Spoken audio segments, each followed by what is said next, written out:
Hello everyone, welcome to diesel ভাব। তোমাদের সকলকে ডিসেল ভাবে স্বাগত। আজ আমরা অষ্টম শ্রেণীর দ্বিতীয় সামেটিভের ইতিহাসের ১ নম্বর স্কুলটি করব। তাহলে চলো শুরু করা যাক। আচ্ছা, তার আগে তোমাদের সকলকে নতুন বছরের অনেক প্রীতি আর শুভেচ্ছা। আশা করি তোমাদের নতুন বছর সবার ভালো কাটবে। আচ্ছা, তোমরা সবাই বলো তো কমেন্টসে যে বাংলার কত নম্বর সাল চলছে? সবাইকে তো শুভ নববর্ষ বলছো। আজ কত নম্বর সাল চলছে? সবাই কমেন্টে আমাকে জানিও, ঠিক আছে? আচ্ছা, চলো। তাহলে আমরা প্রশ্ন শুরু করি। দেখো, ১ম প্রশ্ন দেখো কি বলেছে যে, ঠিক উত্তরটি বেছে নিয়ে লেখো। সূর্যাস্ত আইন যুক্ত ছিল মহওয়ারি বন্দোবস্তের সাথে, রাউতওয়ারি বন্দোবস্তের সাথে, চিরস্থায়ী বন্দোবস্তের সাথে, না ভায়াচারী বন্দোবস্তের সঙ্গে? কার সঙ্গে যুক্ত ছিল?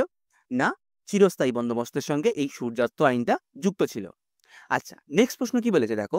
ভারতের প্রথম পাটকল মানে পাটের কারখানা চালু হয়েছিল কোথায়? রিষড়াতে, কলকাতাতে, চেন্নাইতে, না দিল্লিতে? কোথায় চালু হয়েছিল? না রিষড়াতে। নেক্সট প্রশ্ন কি বলেছে দেখো যে, ব্রিটিশ ভারতে ঔপনিবেশিক শাসনের অন্যতম প্রতীক ছিল কি? বিমানপথ, রেলপথ, নদীপথ, না সমুদ্রপথ? ব্রিটিশরা কি তৈরি করেছিল ভারতে? রেলপথ, তাই তো? আচ্ছা, নেক্সট প্রশ্ন কি বলেছে দেখো যে, আত্মীয় সভা প্রতিষ্ঠিত হয় ১৮১৫ খ্রিস্টাব্দে, ১৮২৯ খ্রিস্টাব্দে, ১৮৪৩ খ্রিস্টাব্দে, না ১৮৫৬ খ্রিস্টাব্দে? আত্মীয় সভা প্রতিষ্ঠিত হয়েছে কত খ্রিস্টাব্দে? ১৮১৫ খ্রিস্টাব্দে। নেক্সট প্রশ্ন কি বলেছে দেখো। প্রার্থনা সমাজের একজন নেতার নাম হলো স্বামী শ্রদ্ধানন্দ, লালা হংসরাজ, মহাদেব গোবিন্দ রানাডে, বীর সালেঙ্গম পান্তুলু। তাহলে আমাদের সঠিক উত্তর কি হয়ে যাবে? সঠিক উত্তর হবে মহাগোবিন্দ রানাডে। নেক্সট প্রশ্ন কি বলেছে দেখো। দ্বিতীয় বাহাদুর শাহকে দোষী ঘোষণা করে নির্বাসন দেওয়া হয় কোথায়? রেঙ্গুরে, আলিগড়ে, জাভাতে, না কলকাতাতে? কোথায় দেওয়া ছিল? তাকে রেঙ্গুরে নির্বাসিত করা হয়েছিল।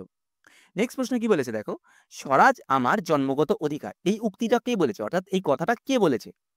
লালা লাজপত রায়, বালগঙ্গাধর তিলক, বিপিনচন্দ্র পাল, সুরেন্দ্রনাথ বন্দ্যোপাধ্যায়? তাহলে আমাদের সঠিক উত্তর কি হবে? আমাদের সঠিক উত্তর হবে বালগঙ্গাধর তিলক।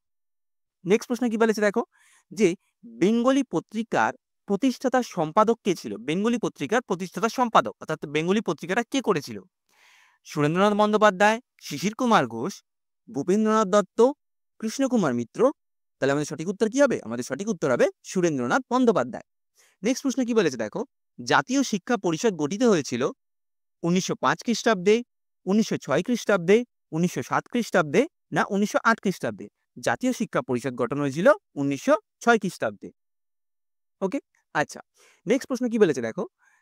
আর বলো তো, আর তোমরা বলো তো তাহলে এই ১৯০৫ সালে কি হয়েছিল? ১৯০৫ সালে হয়েছিল বঙ্গভঙ্গ আন্দোলন। ১৯০৭ সালে কি হয়েছিল বলো তো? সুরাট অধিবেশন। সুরাট অধিবেশনে চরমপন্থী আর নরমপন্থী বিভাগ হয়ে গেছিল, তাই তো? আচ্ছা, আর তাহলে ৬ কি হয়েছে? জাতীয় শিক্ষা পরিষদ গঠন হয়েছে। বুঝতে পেরেছো? এরকম অপশন দিয়ে মনে রাখবে, চেষ্টা করবে মনে রাখা, তাহলে সালগুলো মনে থাকবে অন্তত। চলো নেক্সট প্রশ্নে চলে যায়। কি বলেছে? বাংলায় বিপ্লবী আন্দোলনের সঙ্গে জড়িত ছিল কে? যুগান্তর, হিন্দু প্যাট্রিয়ট, না সোমপ্রকাশ, না বঙ্গদর্শন? আর এই পত্রিকাটা এইখানে হবে, এই জায়গাটা হবে। কোনটা হবে? কোন পত্রিকাটা যুক্ত ছিল? কোন পত্রিকা যুক্ত ছিল? না যুগান্তর পত্রিকা। ঠিক আছে, বাংলায় বিপ্লবী আন্দোলনের সঙ্গে যুক্ত ছিল কোন পত্রিকা? না যুগান্তর পত্রিকা। নেক্সট প্রশ্ন কি বলেছে দেখো। ঠিক না ভুল লেখো। ঠিক না ভুল লিখতে বলেছে। দাক্ষিণাত্য তুলো চাষের সঙ্গে আমেরিকার গৃহযুদ্ধের বিষয় জড়িত ছিল, এটা ঠিক না ভুল? এটা অবশ্যই কি, এটা ঠিক। নেক্সট প্রশ্ন কি বলেছে দেখো। টেলিগ্রাফ ব্যবস্থা কোম্পানির শাসনের কথা মাথায় রেখে বানানো হয়েছিল, তাই তো? সবার প্রথমে তো টেলিগ্রাফই বানানো হয়েছিল, তাই তো? তাহলে এটাও ঠিক। নেক্সট প্রশ্ন কি বলেছে দেখো। তিতুমিরের নেতৃত্বে নারকেলবেড়িয়াতে ওহাবি আন্দোলনের সূচনা করা হয়েছে। তিতুমিরের নেতৃত্বে নারকেলবেড়িয়াতে ওহাবি আন্দোলনের সূচনা করা হয়েছে, অবশ্যই এটাও ঠিক, তাই তো? তিতুমিরের সাথে কে যুক্ত ছিল? তিতুমিরের সাথে কোন আন্দোলন যুক্ত ছিল? তিতুমিরের সাথে মনে রাখবে কিন্তু ওহাবি আন্দোলন যুক্ত ছিল। আচ্ছা, নেক্সট প্রশ্ন কি বলেছে দেখো। লর্ড ক্যানিং ছিল ভারতের শেষ গভর্নর জেনারেল, এটা ঠিক না ভুল? এটা ভুল। কারণ দেখো, ভারতীয় গভর্নর জেনারেল, যদি ভারতীয় গভর্নর জেনারেল বলে তখন হবে চক্রবর্তী রাজা গোপালাচারী। আর ভারতীয় শেষ ব্রিটিশ গভর্নর জেনারেল, যদি ভারতীয় শেষ ব্রিটিশ গভর্নর জেনারেল বলে তাহলে হবে লর্ড মাউন্ট ব্যাটেন। ওকে, শেষ যদি ব্রিটিশ বলে তাহলে হবে লর্ড মাউন্টব্যাটেন, আর যদি ভারতীয় বলে তাহলে হবে চক্রবর্তী রাজা গোপালাচারী। নেক্সট প্রশ্ন কি বলেছে, অর্থনৈতিক জাতীয়তাবাদের প্রবক্তা ছিল অরবিন্দ ঘোষ। এটা কি সত্য? না, এটা তো ভুল। কারণ সঠিক কে? অর্থনৈতিক জাতীয়তাবাদের প্রবক্তা হচ্ছে দাদাভাই নরৌজি। দাদাভাই নরৌজির একটা বই লেখা আছে, আনপভার্টি ব্রিটিশ রুল সামথিং এমন কিছু। আচ্ছা, নেক্সট প্রশ্ন চলে যায়, বিপ্লবী ক্ষুদিরাম বসু ও প্রফুল্ল চাকি বাংলার প্রেসিডেন্সি ম্যাজিস্ট্রেট কিংসফোর্ডকে হত্যা করার উদ্যোগ নিয়েছিল, ঠিক না ভুল? এটা অবশ্যই ঠিক, তাই তো? এরা এরা এই ক্ষুদিরাম বসু আর প্রফুল্ল চাকি তো এই কিংসফোর্ডকে হত্যা করার উদ্দেশ্যেই তো বেরিয়েছিল, বোমা নিক্ষেপ করেছিল, কিন্তু ভুলবশত অন্য মারা গেছে, সেটা আলাদা ব্যাপার। চলো নেক্সট প্রশ্নে চলে যাই, যে নিচের প্রশ্নগুলির উত্তর দাও। কি বলেছে, কার আমলে ভারতে রেলপথের নির্মাণের সূচনা হয়েছে? কার আমলে শুরু হয়েছে? না, লর্ড ডালহৌসির আমলে। কত সালে? 1853 সালে। নেক্সট প্রশ্ন কি বলেছে, সম্পদের নির্গমন তত্ত্বটি ভারতে প্রচার করেন কে? সম্পদের নির্গমন তত্ত্বটি ভারতে প্রচার করেছেন কে? না, দাদাভাই নরৌজি। নেক্সট প্রশ্ন কি বলেছে, আর্য সমাজের প্রতিষ্ঠাতাকে? আর্য সমাজের প্রতিষ্ঠাতা হচ্ছে স্বামী দয়ানন্দ সরস্বতী। ওকে, এখানে দয়ানন্দ সরস্বতী লেখা আছে, তোমরা চাইলে এখানে স্বামী লিখে নিতে পারো সামনে। ওকে, স্বামী দয়ানন্দ সরস্বতী। নেক্সট প্রশ্ন কি বলেছে দেখো, নীল দর্পণ নাটকটির ইংরেজি অনুবাদক কে? নীল দর্পণ নাটকটির ইংরেজি অনুবাদক হচ্ছে দীনবন্ধু মিত্র।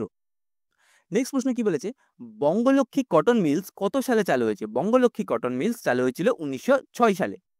নেক্সট প্রশ্ন কি বলেছে দেখো, নিচের প্রশ্নগুলির উত্তর দাও। সূর্যাস্ত আইন কাকে বলে? এগুলো 2 নম্বরের প্রশ্ন। ওকে, আচ্ছা দেখো, সূর্যাস্ত আইন ছিল 1793 সালে লর্ড কর্নওয়ালিস, কার দ্বারা? লর্ড কর্নওয়ালিস দ্বারা প্রবর্তিত একটি কি না একটি শর্ত। এবার সূর্যাস্ত আইন সম্পর্কে, আচ্ছা টিকা, টিকা বা কাকে বলে, এরকম 2 নম্বরে আসলে এরকম ভাবে লিখবে তোমরা।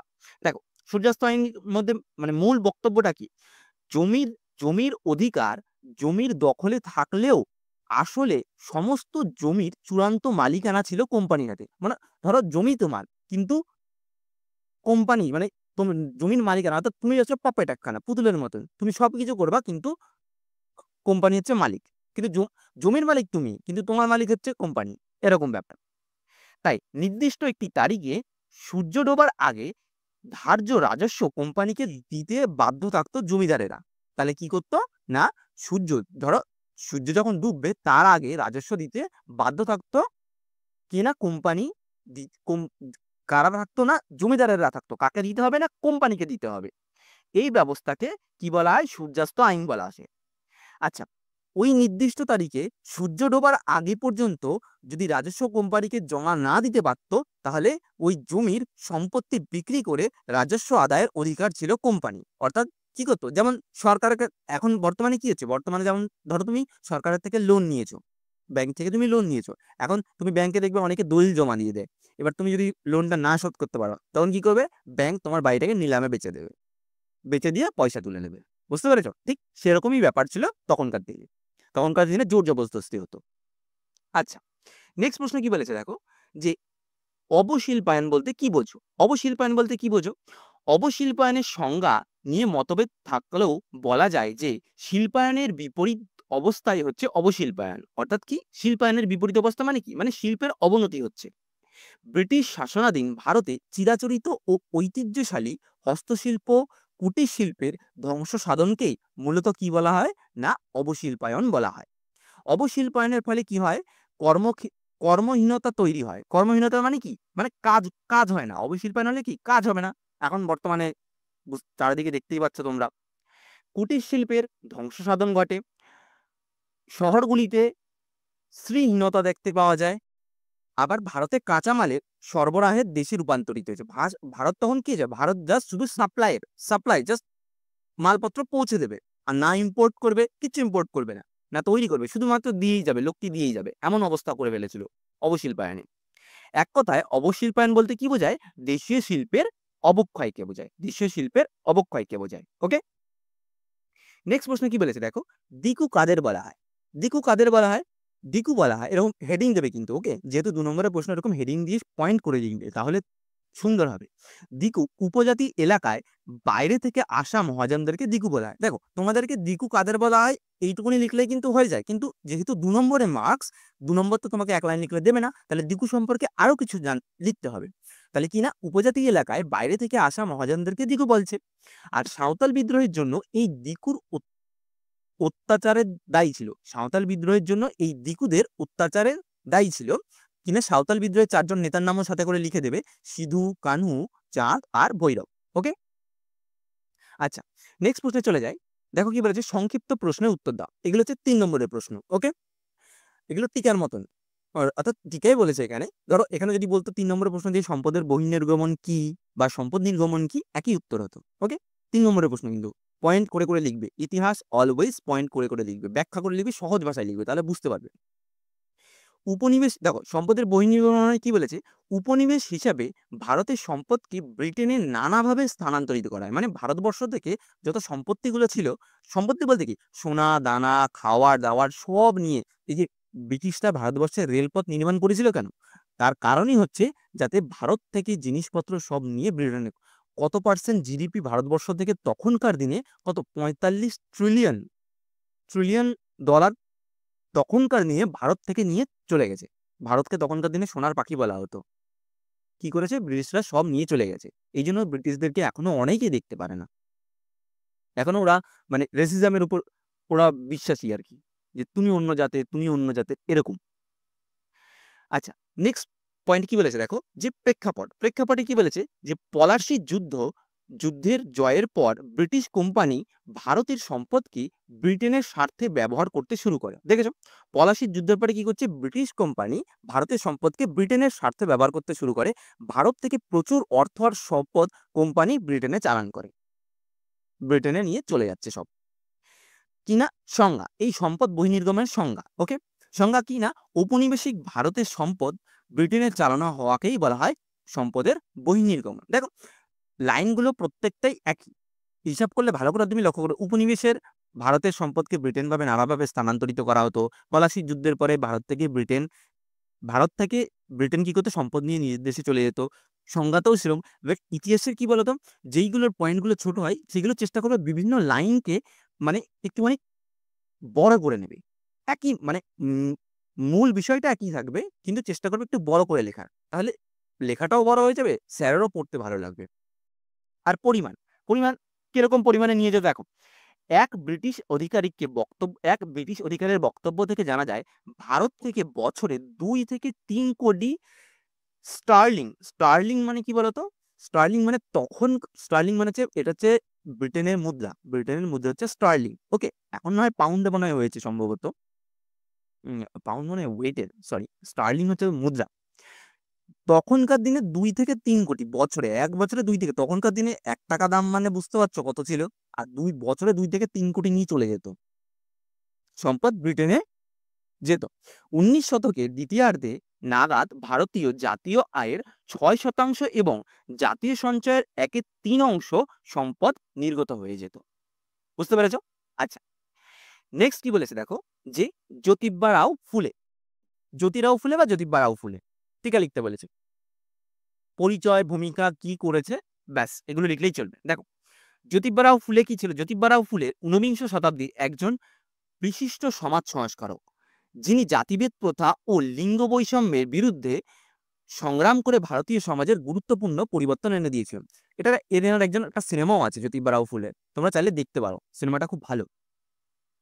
দেখো নেক্সট, তার জীবন আর কর্মের মূল দিকগুলো নির্মূলক, অর্থাৎ নিচে লিখে দিয়েছি। দেখো প্রথম পয়েন্ট, আমি পয়েন্ট করে লিখবে। প্রথম পয়েন্টে কি আছে, জন্ম আর পরিবার। জ্যোতিবা রাও গোবিন্দরাও ফুলে 11ই এপ্রিল 1827 খ্রিস্টাব্দে মহারাষ্ট্রের সাতারা জেলায় জন্মগ্রহণ করেছিল। তিনি মালি জাতির অন্তর্গত ছিলেন। তিনি কোন জাতির অন্তর্গত ছিলেন না, মালি জাতি, যার অর্থ তৎকালীন সমাজে নিম্ন বর্ণ হিসাবে বিবেচিত হতো। বাইরে এখনো আছে।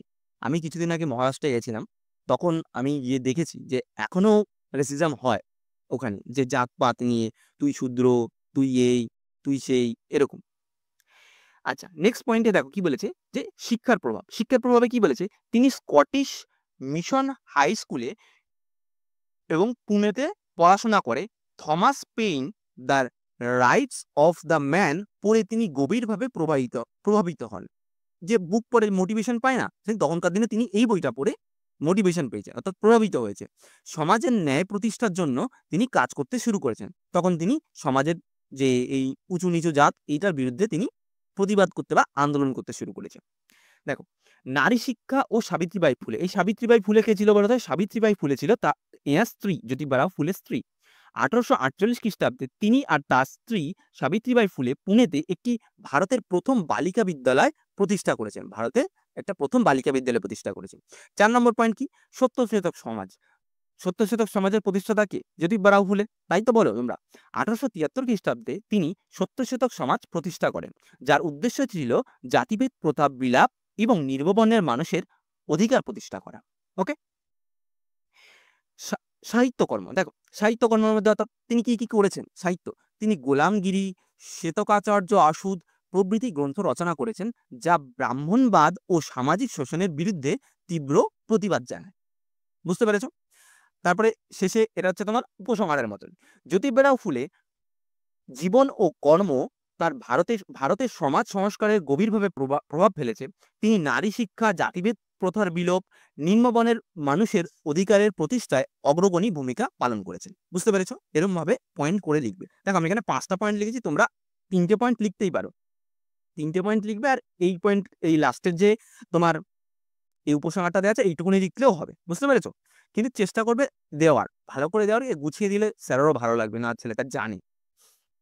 চলো, নেক্সট প্রশ্নে কি বলেছে দেখো, যে টিকা লিখতে বলেছে কি? সভা সমিতির যুগ। সভা সমিতির যুগ সম্পর্কে আমরা কি বলেছি দেখো, ইংরেজ ঔপনিবেশিক শাসনে নতুন ভূমি বন্দোবস্ত, নতুন শিল্প বাণিজ্য ও পাশ্চাত্য শিক্ষার ভারতীয় সমাজে পুঁজিবাদীর উচ্চবিত্ত শ্রেণীরা গড়ে তোলেন।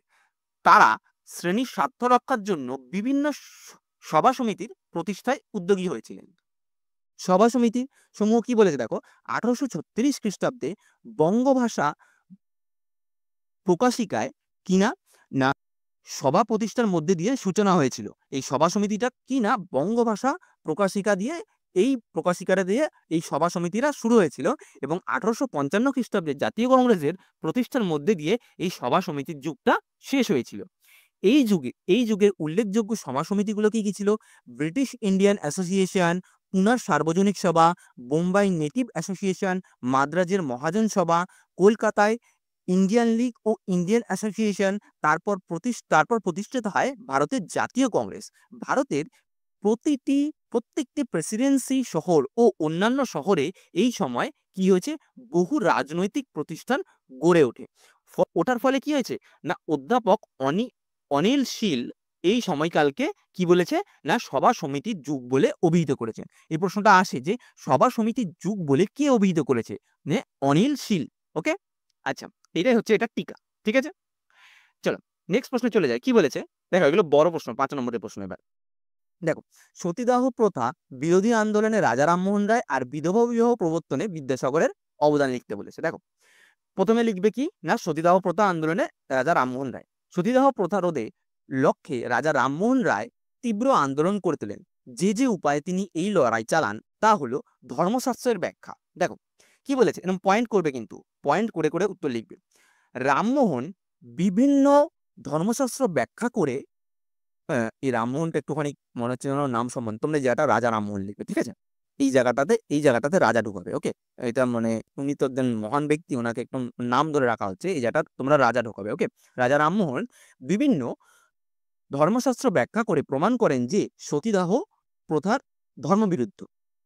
জনমত গঠন কি বলেছে, তিনি সতীদাহ প্রথার বিরুদ্ধে জনমত গড়ে তোলার আপ্রাণ চেষ্টা করেন। নেক্সট পয়েন্ট কি বলেছে, ব্রিটিশ পার্লামেন্টে আবেদন। তিনি সতীদাহ ব্যবস্থাকে অন্যায় ও শাস্ত্র বিরোধী প্রমাণ করে সমাজের বিশিষ্ট নাগরিকদের স্বাক্ষর সংবলিত এক আবেদনপত্র পার্লামেন্টে পেশ করেছে। অর্থাৎ তখনকার দিনে যারা বিশিষ্ট শিক্ষিত ব্যক্তি ছিল তাদের থেকে সই নিয়ে, একটা যেমন আমরা কাগজের মধ্যে দিয়ে এই সই কর আমরা এটা আবেদনপত্র জমা দেবো, যেন স্কুলে কলেজে এরকম করা হয়, তোমরা যেমন করো, যে লিখতে এই চিঠিটা লিখতে যে স্যারকে বলি যে এই ফ্যানটা খারাপ হয়ে গেছে, ঠিক করবো, দিই সবাই মিলে একটা চিঠি লিখে দিয়ে হেডমাস্টারের কাছে জমা দাও। ঠিক তেমনই তখনকার দিনে ব্রিটিশ পার্লামেন্টে এটার বিরুদ্ধে জমা দিয়েছিল একটা আবেদনপত্র। নেক্সট পয়েন্ট কি, সতীদাহ নিবারণের আইন জারি। দীর্ঘ প্রচেষ্টার পর রাজা রামমোহন শেষ পর্যন্ত ব্রিটিশ গভর্নর জেনারেল বেন্টিং এর সমর্থন পায়। কে সমর্থন করেছিল? না, লর্ড বেন্টিং। 1829 খ্রিস্টাব্দে সতীদাহ সতীদাহ নিবারণ আইন জারি হয়। কত সালে? না, 1829 সালে সতীদাহ নিবারণ আইন জারি হয়েছিল। ওকে, আচ্ছা, তারপরে প্রশ্নটা কি ছিল? তারপরে প্রশ্নটা ছিল পণ্ডিত ঈশ্বরচন্দ্র বিদ্যাসাগরের বিধবা বিবাহ আইন। পণ্ডিত ঈশ্বরচন্দ্র বিদ্যাসাগর এরম একটা ছক করবে, ছক করে পরের পয়েন্ট খানার উত্তর লিখবে, এরম ভাবেই লিখবে কিন্তু পরীক্ষার হলে, তাহলে আলাদা আলাদা বোঝাবে। দেখো, এক, অনবদ্য কৃতিত্ব হলো হিন্দু বিধবা বিবাহর আইনের প্রবর্তনে সরকারকে রাজি করানো। এই কাজে সফল হওয়ার জন্য তার কার্যাবলী ছিল কি কি? প্রচেষ্টা। কি করেছিলেন? এই আইন যাতে প্রচলিত হয় তার জন্য তিনি সর্বশুভকঙ্করী পত্রিকা এবং তত্ত্বাবধানী পত্রিকায় বিধবাদের পুনর্বিবাহের প্রয়োজন ও স্বাধীনতা সম্বন্ধে প্রবন্ধ লেখেন। সেই সঙ্গে বিধবা বিবাহের যে শাস্ত্র অনুমোদিত তা পরাশর সংহিতা থেকে নানা উদ্ধৃত দিয়ে তিনি প্রমাণ করেন। বুঝতে পেরেছ? এইগুলো সেই বিভিন্ন বই থেকে নিয়ে নিয়ে তারা প্রমাণ করেছে যে যে এই জিনিসটা হতে পারে, যে বিধবাদের বিবাহ আবার ডবল করে হতে পারে। আইন প্রণয়ন ও স্বাক্ষর। আইন প্রণয়ন আর স্বাক্ষরের মধ্যে কি বলেছে দেখো, এই পরিপ্রেক্ষিতে বড়লাট ডালহৌসি শেষ পর্যন্ত হিন্দু বিধবা বিবাহ আইন পাশ করান। পরবর্তীকালে বাল গঙ্গাধর তিলক এই আইনের বিরোধিতা করেন। তবে বিদ্যাসাগরের উদ্যোগে 1856 খ্রিস্টাব্দে পরবর্তী 10 বছরের মধ্যে মাত্র 7টি বিধবা বিবাহ অনুষ্ঠিত হয়েছে। কটা বিধবা বিবাহ অনুষ্ঠিত হয়েছে? 7টা। না, এই সালটা না লিখলেও চলবে, ওকে, বাট এই সালটা অবশ্যই লিখবে, 1856 সালে। নেক্সট প্রশ্ন কি বলেছে দেখো, ঔপনিবেশিক ভারতে ব্রিটিশ সাম্রাজ্যের রত্ন। ব্রিটিশ সাম্রাজ্যকে, ভারত ছিল ব্রিটিশ সাম্রাজ্যের কাছে রত্ন। তো এই ভারতকে বললো না যে ভারতকে আগে বলা হতো সোনার পাখি, এই যে রত্ন, এই জিনিসটা কেন বলা হতো? দেখো, কিনা ঔপনিবেশিক ভারত ছিল ব্রিটিশ সাম্রাজ্যের রত্ন। একটা হচ্ছে অর্থনৈতিক স্বার্থে শোষণ। ব্রিটিশ প্রশাসন ভারতীয় অর্থনীতিকে ব্রিটিশ সাম্রাজ্যের স্বার্থে পরিচালনা করত, নিজের মতন করে চালাতো। যেমন যে সূর্যাস্তয়নে কি বলতাম, যেমন তোমার মালিক ছিল আলাদা, কিন্তু প্রধান মালিক ছিল কোম্পানি, তাই তো? দ্বিতীয় আছে কি না, বৃহৎ বাজার। সারা বিশ্বে ব্রিটিশ উপনিবেশগুলির মধ্যে ভারতেই ছিল সুতির বস্ত্র সামগ্রিক সব থেকে বড় বাজার। তখনকার দিনে কিন্তু ব্রিটেন অর্থাৎ ইংল্যান্ড সারা বিশ্বেই রাজত্ব করতো, ঠিক আছে? তখনকার থেকে সারা বিশ্বের মধ্যে সব থেকে বৃহত্তম বাজার ছিল কিন্তু ভারত, ভারতের মধ্যেই ছিল। এই জন্য তো ভারত থেকে সব জিনিসপত্র তারা লুটে নিয়ে চলে গেছে। নেক্সট কি বলেছে, কাঁচামাল। কাঁচামাল সংগ্রহ। এখান থেকে কাঁচামাল জোগাড় ও এখান থেকে ব্রিটেন উৎপাদিত বস্ত্র সামগ্রীর বিক্রির সুবিধা ছিল। দেখো, কি করতো না, তারা বিদেশ থেকে অর্থাৎ বাইরে থেকেও জামা কাপড় নিয়ে এসে অর্থাৎ উৎপাদিত বস্ত্র এখানে বিক্রি করতো।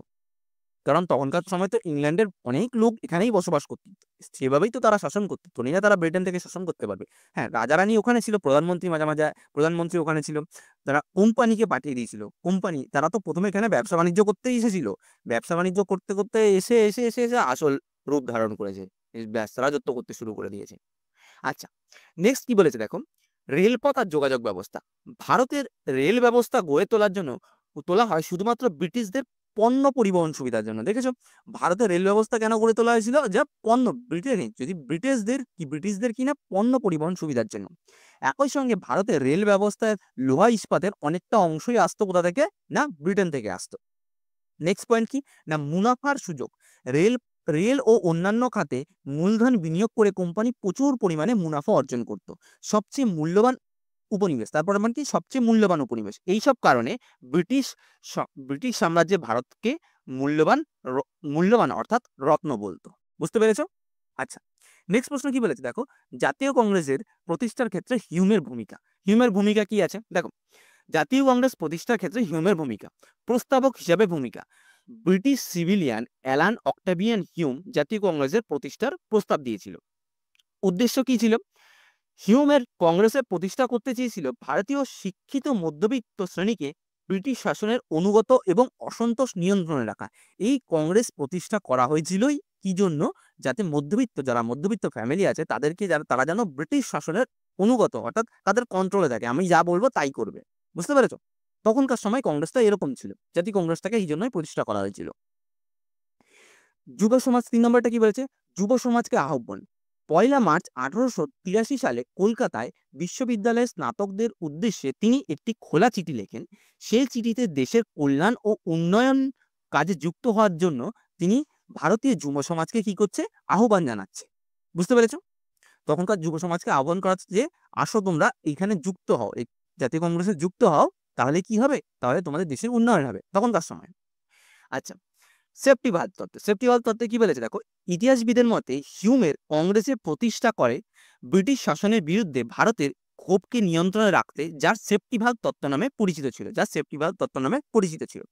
আরেকটা পয়েন্ট কি না, 1885 সালে কংগ্রেসের গঠন। 1885 খ্রিস্টাব্দে হিউম বড়লাট ডাফরিনের সাথে দেখা করে একটি সর্বভারতীয় প্রতিষ্ঠান গড়ে তোলার প্রস্তাব দেন। হিউমের উদ্যোগে 1885 সালে বোম্বেতে সর্বভারতীয় কংগ্রেস প্রতিষ্ঠিত হয়েছে। বুঝতে পেরেছ? আচ্ছা, নেক্সট প্রশ্ন কি বলেছে, বা অথবার প্রশ্ন, নেক্সট না, অথবার প্রশ্নটা কি ছিল, যে স্বদেশী আর বয়কট আন্দোলন সম্পর্কে যা জানো তা লিখতে বলেছে। স্বদেশী আর বয়কট আন্দোলন সম্পর্কে লিখতে বলেছে। দেখো কি বলেছে, যে 1905 খ্রিস্টাব্দে 19 জুলাই ভারতীয় ভাইসরয় লর্ড কার্জন বাংলাদেশকে ছোট ছোট দুটি প্রদেশে ভাগ করার সিদ্ধান্ত নেয়। 16ই অক্টোবর এই সিদ্ধান্ত কার্যকর হয়। বাংলার প্রদেশকে ভাগ করার এই ঘটনাকে কি বলা হয়? বঙ্গভঙ্গ নামেও পরিচিত হয়। এই বঙ্গভঙ্গের বিরুদ্ধে সারা বাংলায় তীব্র আন্দোলনের সূচনা হয়েছিল, যা বয়কট আর স্বদেশী আন্দোলন নামে পরিচিত। ব্যাস এইটুকুনি ফার্স্টে বলে নেবে, অর্থাৎ এটা সূচনার মতন, বুঝলা? এটা বলে নেবে। এইবার স্বদেশী আন্দোলন সম্পর্কে একটু টিকা লিখে দেবে, আর বয়কট আন্দোলন সম্পর্কে একটু টিকা লিখে দেবে। চলো দেখিয়ে দিই। স্বদেশী আন্দোলন কি আছে? অর্থ আর সূচনা, অর্থাৎ স্বদেশী আন্দোলনটা কি করে সূচনা হচ্ছে? দেখো, স্বদেশী আন্দোলন ছিল বিদেশি দ্রব্যের বর্জন এবং দেশীয় দ্রব্য উৎপাদন। অর্থাৎ কি না, এখন যেমন আছে না, যে আমরা চায়না থেকে কিছু নেব না, মেড ইন ইন্ডিয়া, আমরা ভারতে জিনিসপত্র তৈরি করব। ঠিক তখনকার সময় স্বদেশী দ্রব্যটা কি করে? স্বদেশী দ্রব্যটা আমরা তৈরি করবো, আর বিদেশি দ্রব্য বর্জন, মানে বাইরের আমরা কোনো জিনিস ইউজ করব না, আমরা দেশীয় জিনিস তৈরি করব। প্রচারে ব্যবহার একটি গুরুত্বপূর্ণ আন্দোলন। ওকে, এটি 1905 সালে বঙ্গভঙ্গ বিরোধী আন্দোলনের অংশ হিসাবে শুরু হয়। আন্দোলনের উদ্দেশ্য কি ছিল না, এই আন্দোলনের মূল উদ্দেশ্য ছিল দেশবাসীর প্রয়োজনীয় সামগ্রিক দেশেই উৎপাদন করে আত্মনির্ভর অর্জন করা। ওকে, শিল্পের বিকাশ কি বলেছে? বিদেশি পণ্যের বিকল্প হিসেবে দেশীয় শিল্পের কারখানা গড়ে তোলা শুরু হয়। এই সময় দেশলাই, লোহা, টিন, কাগজ, কাপড় ইত্যাদি উৎপাদনে মনোযোগ দেওয়া হয়। নীলরতন সরকার, আচার্য প্রফুল্ল রায় এই আন্দোলনে গুরুত্বপূর্ণ ভূমিকা পালন করেছে। এই যে নীলরতন সরকার, তারপর আচার্য প্রফুল্ল রায়, এরা কিন্তু বড় বড় বিজ্ঞানী, ঠিক আছে? এরা বিভিন্ন ইনস্টিটিউট তৈরি করেছিল তখনকার সময়, বিভিন্ন কলকারখানা, মানে কলকারখানার মধ্যে, যেমন আচার্য প্রফুল্ল রায় মানে সম্ভবত বেঙ্গল কেমিক্যাল প্রতিষ্ঠা করেছিল। আচ্ছা, শিল্প আর শিক্ষা প্রতিষ্ঠান। দেখো, সরকারি আন্দোলন থেকে ছাত্রদেরকে দূরে রাখতে দমনমূলক পদক্ষেপ নেয়। সরকার কি করেছে? আন্দোলন থেকে যাতে ছাত্ররা আন্দোলন না করতে পারে, কি করতে না, তার জন্য দমনমূলক পদক্ষেপ নেওয়া শুরু করেছে। এর পরিপ্রেক্ষিতে প্রতিষ্ঠিত হয় অ্যান্টি সার্কুলার সোসাইটি। কি হয় না? Anti circular society. রংপুর জাতীয় বিশ্ববিদ্যালয় প্রতিষ্ঠিত হয়েছে কত? 1906 সালে। সত্যেন্দ্রনাথ ঠাকুরের নেতৃত্বে গঠিত হয় কি না, জাতীয় শিক্ষা পরিষদ। জাতীয় শিক্ষা পরিষদ কার আন্ডারে গঠিত হয়? তাহলে সত্যেন্দ্রনাথ ঠাকুরের নেতৃত্বে। গুরুত্ব আর প্রভাব, এই স্বদেশী আন্দোলনের গুরুত্ব প্রভাব কি না, স্বদেশী আন্দোলনে ভারতীয় জাতীয়তাবাদ গঠনের একটি মাইল ফলক। অর্থাৎ এটা একটা কি মাইল ফলক, কথা অর্থ কি, যে এটা দেখে পরবর্তী যে আন্দোলনগুলো শুরু হয়েছে, মানে এটা একটা কি বলবো, এটা একটা মোটিভেশনের মতন কাজ করেছে এই আন্দোলনটা। এটি মানুষের মধ্যে দেশপ্রেম, আত্মনির্ভরতা, ঐক্যবদ্ধতার অনুভূতি জাগিয়ে তুলেছে। ওকে, আচ্ছা, নেক্সট ছিল কি না, বয়কট আন্দোলন। আচ্ছা, তোমরা একটা ছক করে নেবে, এরকম ভাবে লিখবে। ওকে, বয়কট আন্দোলন কি না, অর্থ। বয়কট আন্দোলনের অর্থ কি? বয়কট কথার অর্থ হলো বর্জন। কার্জনের বঙ্গভঙ্গ পরিকল্পনাকে কেন্দ্র করে বাঙালি জাতি সর্বপ্রথম ব্রিটিশের বিরুদ্ধে যে সর্বাত্মক প্রতিরোধ গড়ে তোলে, তার নাম হচ্ছে বয়কট। আন্দোলনের উদ্দেশ্য কি ছিল না, ইংরেজদের বাণিজ্যিক স্বার্থের উপর আঘাত আনা, বঙ্গভঙ্গের সিদ্ধান্তের বিরুদ্ধে জনমত গড়ে তোলা, আর বিলিতি ধ্যান ধারণা এবং পণ্যের বয়কট এবং তার পরিপূরক হিসাবে গঠনমূলক স্বদেশী প্রচার ঘটনায় ছিল বয়কট আন্দোলনের উদ্দেশ্য। ওকে? আর এই বয়কট আন্দোলনে ছাত্র সমাজের ভূমিকা কি ছিল? না, বয়কট আন্দোলনে ছাত্র সমাজের গুরুত্বপূর্ণ ভূমিকা অগ্রসরণ করে। সবসময় মনে রাখবে যখন কোনো আন্দোলন হবে সে যেখানেই হোক না কেন, ছাত্র সমাজ একটা গুরুতর ভূমিকা নেবায় সব জায়গাতেই।